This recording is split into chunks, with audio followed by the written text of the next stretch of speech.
here in '68, and because it's the first official trade delegation to this part of the world, we were given the highest possible profile in the country. So we travelled from India to Sydney to Canberra we went, and then from here we went to New Zealand, and then came back to Sydney. So by the time we had covered these two countries, most of the wool buyers whom we met with, they said the best way to buy wool will be to open an office here. Then the chairman asked me, he said, now that we have come here, now we have found that's a pattern of trade.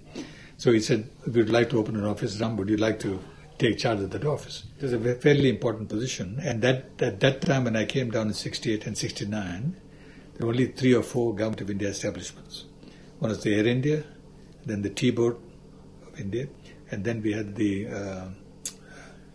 Government of India Tourist Office. So 3 offices, and then the New India Insurance Company. And then the 5th office was the State Trading Corporation. When I went back after my first 2 trips, I took some of the stuff bought some toys and other things for them, of course, and also I bought some cardigans and other things, Australian wool. So they got quite excited, and then then I described to them about the kangaroos and the koalas and all the exotic animals and birds, wildlife. So they got quite excited, and one of the things I used to play with the children was the kangaroo jump. So I used to hold them by their hand, and then I used to, get them to hop. And I say, hey, let's have the kangaroo jump. So they used to be all along the driveway. And I always wanted, wherever I went, I wanted my family with me. And to bring my family to this place and then expose them to this new land and get their experience, enjoy that experience with them. Amazingly, except for my clothes, personal clothing, I brought any number of files. Naturally, because I'm establishing a new office here, I had to, naturally, starting from scratch, a lot of files, a lot of records, a lot of references and other things which I had to bring from India. So at least one suitcase was completely, mostly of material that I had to bring as part of my setting up the office, and the other suitcase which had my clothing and things like that. So that's primarily what I brought. And the suitcase is one of them which I brought from India.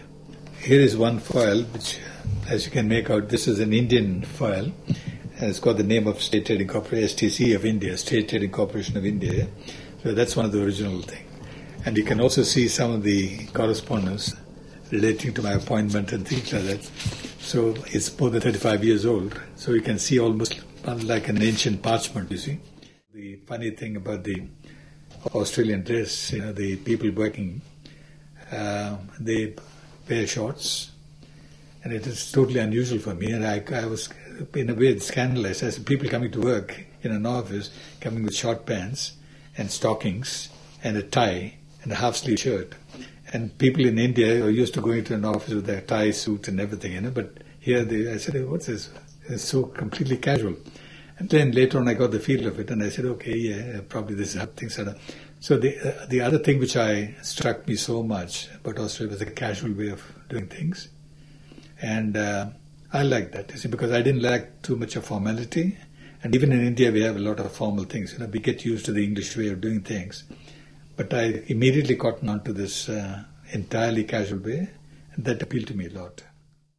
I mean, your home is, of course, where you live, but it's not a home in that sense. It's not a permanent Australian home.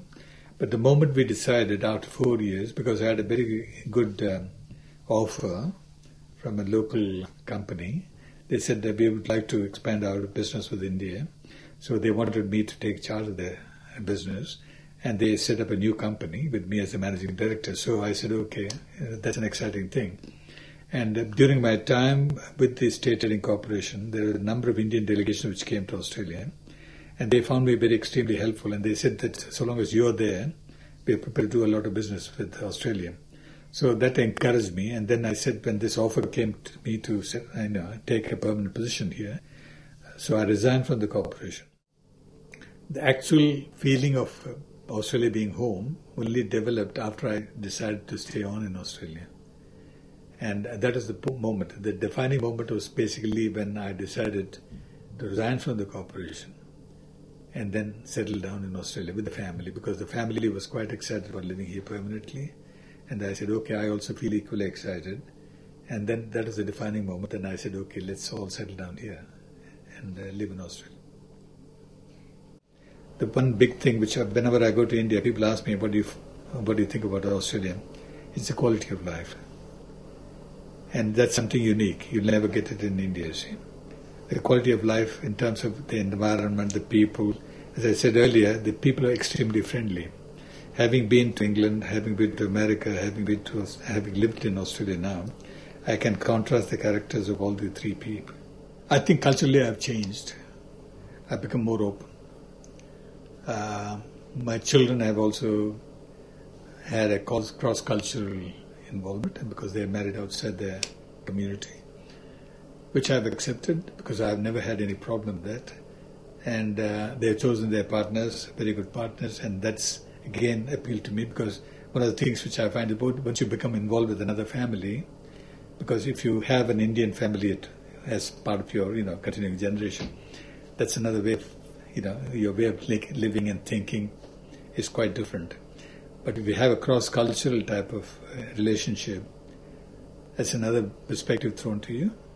So to that extent, your vision, you become more broad-minded, whether it's a mixture with the Islamic faith or a Christian faith or Jewish faith or whatever faith they get involved with. It broadens your mind. And I've always accepted all religions. I would never had any problem with accepting other religious faiths. But getting your own family involved in that way makes a lot of difference. So I think quite often when I look back and think about if I'd been in India, what would have happened? My children would have married an Indian family. My way of thinking and living would have been different, and how the Indian families would have, if they married some Indian boy or Indian girl or something like that, So the way I would respond and react and live and things like that will be entirely different. So that's the change that I see in myself.